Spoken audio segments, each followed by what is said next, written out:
Quando você faz uma força excessiva, você pode correr o risco de hialinizar e aí o dente não sai do lugar. Então, aí você faz mais força, na outra consulta você faz mais força e o dente não sai do lugar. E aí você começa a ter os efeitos colaterais do excesso de força.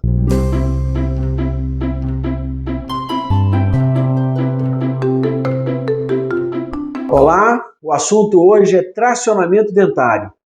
Eu recebo alguns questionamentos de colegas sobre tracionamento. E a maior dúvida em relação ao tracionamento é principalmente com a força. Qual é a força ideal para você fazer o tracionamento?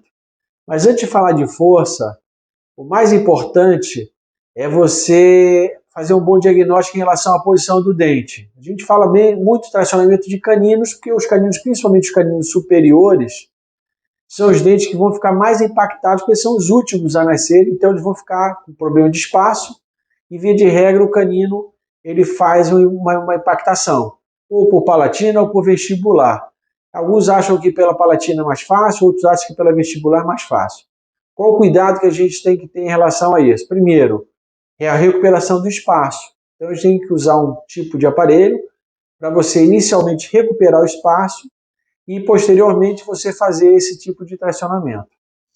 O tracionamento em si, ele vai ser numa direção, via de regra, oposta a que o dente está tendendo a erupcionar. Se ele está erupcionando para mesial, você vai fazer uma força no sentido distal, de modo que você consiga fazer uma pequena rotação desse dente dentro do osso.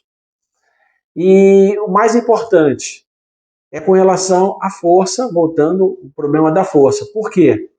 Porque se você fizer muita força, então alguns colegas fazem força demais, pega aquele elástico em cadeia, estica todo o elástico em cadeia, e aí o dente ele não anda, porque você traciona com muita força, você esquemia o tecido, você produz hialinização, e aí o dente não sai do lugar. Então fiquem atentos com a quantidade de força. Existe uma tabela média de força que a gente usa como referência para centrais, laterais, mais ou menos uns 30, 45 gramas. Os premolares, eu botei aqui a tabela, mais ou menos 45 a 60 gramas, e molares de 55 a 80, mais ou menos por volta de 70 a 80 gramas molares, para você fazer tracionamento. Então 30 a 45, 50 a 60, premolares e caninos, e 70 a 80, em média, para molares. Essa seria a força ideal. Quando você faz uma força excessiva, você pode correr o risco de hialinizar, e aí o dente não sai do lugar. Então aí você faz mais força, na outra consulta você faz mais força, e o dente não sai do lugar.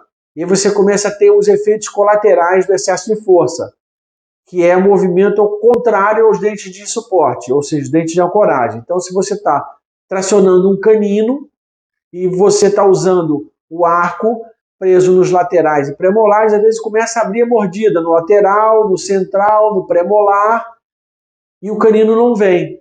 Isso é sinal de que você está fazendo força demais. Então, se a mordida está abrindo, você faz força demais. Aí tem colegas que falam, não, eu vou colocar no arco inferior, no antagonista. Aí você vai produzir extrusão inferior. Então, tomem cuidado com isso.